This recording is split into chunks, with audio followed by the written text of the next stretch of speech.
Poďme k téme noriem spotreby práce. Táto téma je našou súčasťou našej základnej organizácie viac ako 2 roky. Je potrebné povedať, že každý zamestnávateľ vyžaduje určitú výkonnosť od toho zamestnanca. Táto výkonnosť sa meria pomocou noriem, ktoré je potrebné, aby tieto normy odsúhlasila vždy odborová organizácia. A tuto je tá úloha odborov.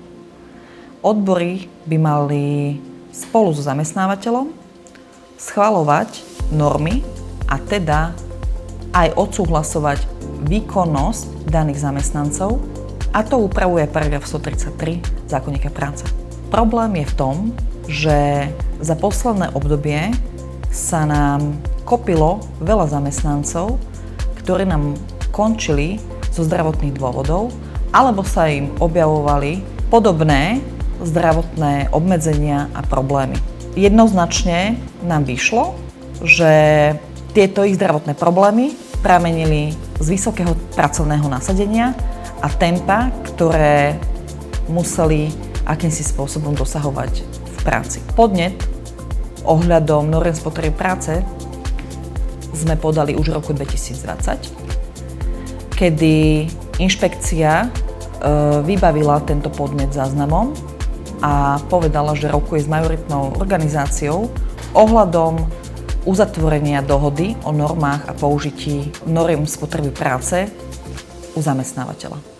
Naša základná organizácia predtým, ako sa rozdelila, mala uzatvorenú zmluvu so zamestnávateľom o nasadení výkonnostného faktoru. Zamestnávateľ aj nová odborová organizácia tvrdili, že tento výkonnostný faktor je nasadený a už oni budú uzatvárať novú dohodu o normách spotreby práce a tým sa anuluje stará. Z opatrnosti sme preto túto dohodu vypovedali, aj keď poukazovali, že je to zbytočné, že táto dohoda už aj tak neplatí a nie je nasadzovaná, ale z opatrnosti sme naozaj dali vec do nulitného stavu. Vypovedali sme danú dohodu a čakali sme a kontrolovali sme, či je tento výkonnostný faktor nasadený. Zistili sme, že výkonnostný faktor bol nasadený naďalej. Skúmali sme, či druhá odborová organizácia odsúhlasila nasadenie tohto výkonnostného faktoru. Prišli sme záverom, že žiadne dôkazy o tom nesvedčia, že by tento výkonnostný faktor bol nasadený s ich odsúhlasením. Preto sme tento rok v apríli urobili druhé podanie, ktoré sme rozšírili o nové zistenia a Inšpektorát práce nám dal za pravdu, že výkonnostný faktor bol nasadený bez odsúhlasenia odborovou organizáciou.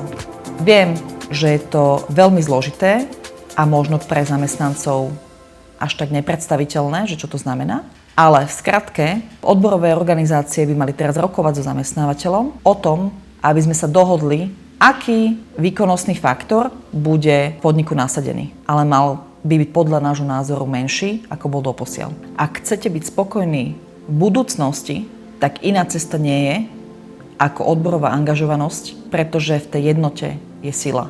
Pridajte sa k nám, sme tu pre vás viac ako 30 rokov a vieme to robiť tak, aby ste boli s nami spokojní.